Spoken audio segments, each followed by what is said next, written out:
Welcome back for the final Bond adventure. On this episode of On the Set, I'm checking out No Time to Die, Daniel Craig's final Bond film. So let's get into it. This one starts off with a young Madeline from the last movie watching as her mother is killed by a terrorist named Safin. Afterward, her father, Mr. White, is ordered by Blofeld, the head of Spectre, to assassinate Safin's family. Madeline shoots Safin, but then she falls into a lake that's been frozen over. Back to present day, Blofeld's been arrested by MI6 and Bond and Madeline travel to Matera. Once there, Bond visits the grave of Vesper Lynd, one of Bond's acquaintances who died in a previous film. All of a sudden, they're attacked by a Spectre agent named Kano. Primo, who also has a bionic eye. Bond and Madeline escape the attack, but Bond cuts ties with Madeline, feeling that she's the one that called Spectre there. Cut to 5 years later, Spectre agents kidnap a scientist named Valdo who's working on an MI6-funded DNA targeting weapon called Project Hercules. And they steal the weapon as well. At this point, Bond is retired and is living in Jamaica.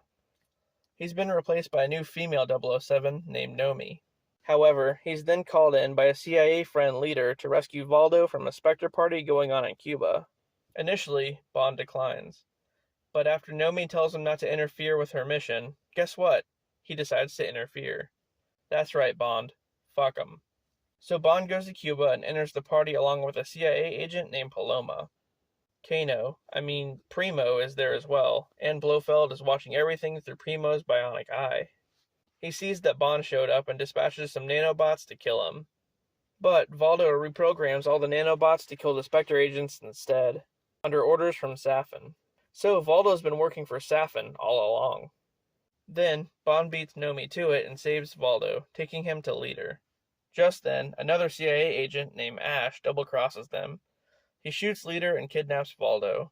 Wow, he's also working for Safin, as it turns out. Leader ends up dying, and Bond goes back to London to talk to Blofeld about Valdo's employer. Once he talks with him, Blofeld states that he only talks to his psychiatrist, who just so happens to be Madeline. Wow, small world. At some point, Safin talked her into injecting herself with the nanobots, so that he can force her to kill Blofeld. After meeting with her, Bond gets infected with the nanobots too, but he doesn't know it. After Madeline fails to kill Blofeld, Blofeld tells Bond that he's the one behind the explosion at Vesper's grave. He wanted to give Bond a reason not to trust Madeline. Wow, the whole thing's his fault. What a douche. Bond freaks out and strangles Blofeld, during which time the nanobots get transferred into Blofeld, and they kill him. Good. Fuck that guy. After that, Bond goes to Norway to meet back up with Madeline. There, he meets her daughter, Matilda. Madeline tells Bond that she's not his child. Uh-oh, did Bond finally knock somebody up? It was only a matter of time, really. Anyway, Madeline tells Bond that Safin's family owns an island. Then, the following day, Ash, the CIA agent who works for Safin, attacks Bond. As Bond fights and kills him, Safin shows up to kidnap Madeline and her daughter.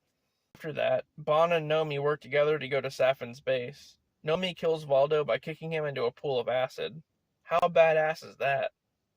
Then Bond takes out all of Safin's henchmen, including Primo. As Nomi takes Madeline and her daughter off the island, Safin infects Bond with nanobots that are programmed to kill them. All of a sudden, Bond shoots Safin and kills him. But in order to stop himself from giving in to the nanobots' demands, Bond chooses to stay inside the base while it explodes. Wow, really? So he kills himself to save them? Later on, everyone at MI6 pays respects to Bond by drinking to his memory. Oh, and as it turns out, Madeline confirmed that Matilda is his daughter. The end. Wow, what a way to end the franchise. Holy shit. Bond has a daughter, Blofeld gets killed, Safin ruined everything with nanobots. And then, to top it all off, Bond fucking kills himself. Anyway guys, that was it. That was the final Bond movie ever. Hope you enjoyed 007 month, guys. Thanks for watching, and I'll see you later.